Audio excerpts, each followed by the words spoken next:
Hello my dear friends. आज के session में हम लोग वैसे शब्दों को सीखने वाले हैं जो हम लोग अपने डेली लाइफ में यूज़ करते हैं, पर उस पर हम लोग ये ध्यान नहीं देते। वो ग्रामेटिकली रूप से कभी कभी इनकरेक्ट भी होते हैं। तो आज हम लोग उसी तरह के सेंटेंस को सीखने वाले हैं। तो जैसा कि आपकी स्क्रीन पर दिख रहा है, यूज़ करते रहते हैं ब्लंडर, मिस्टेक। तो ब्लंडर का खुद सेंस होता है, ऑलरेडी अपना मीनिंग देता है, a huge mistake, big mistake या सीरियस मिस्टेक्स। ठीक है, ये मिस्टेक का सेंस खुद दे रहा है और इसके साथ हम लोग खुद मिस्टेक का यूज़ किए हुए हैं। तो एक तरह के सेंस देने वाले वर्ड कभी भी एक साथ नहीं लिखे जाते।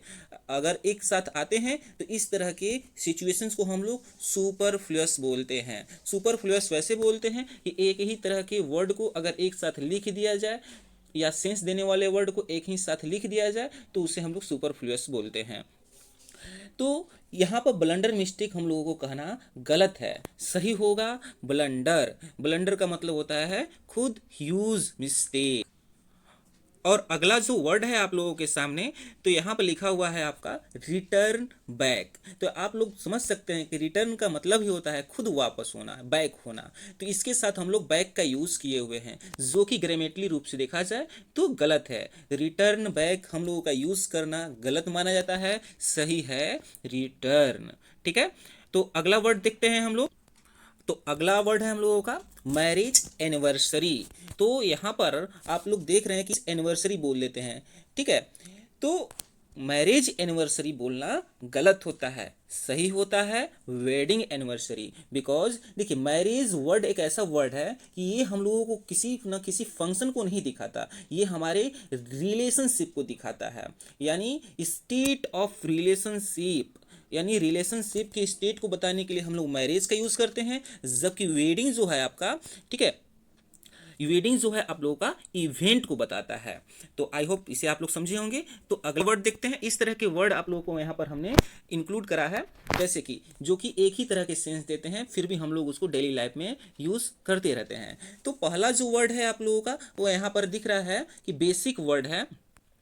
तो ये जो बेसिक वर्ड है हम लोगों का, बेसिक नेसेसिटी। तो बेसिक का मतलब ही होता है जो आप लोगों को ज़रूरी चीज़ हो, और नेसेसिटी का मतलब भी होता है आवश्यक चीज़ें। ठीक है, तो ये दोनों एक ही तरह के सेंस देने वाले हैं, इसलिए इनका यूज़ यहाँ पर गलत है। अगला वर्ड है हम लोगों का ब्रीफ समरी। तो मैं आपको बता दूं, ब्रीफ का मतलब होता है छोटा, या यानी कह सकते हैं एक छोटा सा रूप।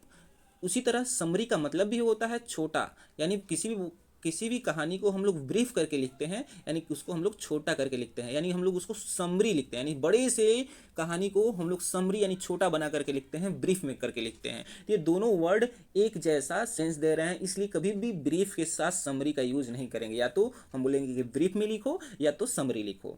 हम लोग का नेक्स्ट जो वर्ड है, जो नेक्स्ट वर्ड है वो कंप्लीटली सराउंडेड। यानी कंप्लीटली जो होता है पूर्ण रूप से होता है, और सराउंडेड का मतलब भी होता है पूर्ण रूप से। और इस यहाँ पर ये ना आप सब लोग समझिएगा कि सराउंडेड का मतलब घिरा हुआ। ठीक है, सेंस के अकॉर्डिंग हम लोग यहाँ पर चलेंगे।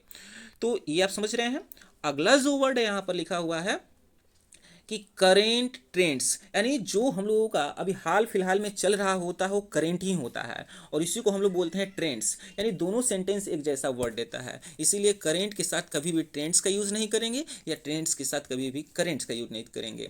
उसी तरह अगला जो वर्ड है हम लोगों का ईच एंड एवरी। ईच का मतलब भी होता है प्रत्येक, और एवरी का मतलब भी होता है प्रत्येक। तो इसीलिए हम लोग या तो ईच बोलेंगे या तो एवरी बोलेंगे। ठीक है, ईच एंड एवरी का प्रयोग एक साथ नहीं होगा। अगला जो वर्ड है हम लोगों का इम्पटी स्पेस। यानी इम्पटी का मतलब होता है वैकेंट, खाली। उसी तरह स्पेस का मतलब भी होता है खाली। ये दोनों सेंटेंस एक जैसे वर्ड दे रहे हैं, इसलिए या तो इम्पटी बोलेंगे या तो स्पेस बोलेंगे। Free gift.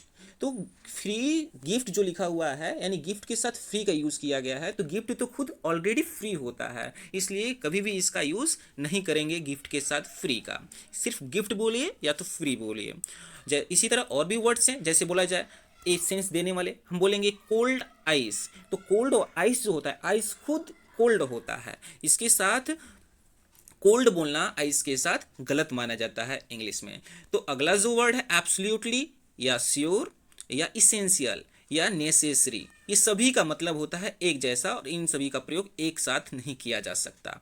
अगला वर्ड है क्लोज प्रोक्सीमेटली, एक्सट्रीमली द सेम, प्रियरर, ठीक है, प्रियरर एक्सपीरियंस, एक्सपीरियंस जो होता है पहले को लेकर के ही होता है, पहले से ही होता है, उसमें प्रियर का यूज़ नहीं किया जाएगा, ठीक है।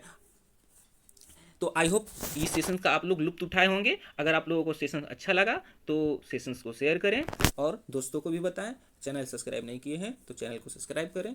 जय हिंद, मिलते हैं अगले वीडियो में। Thank you.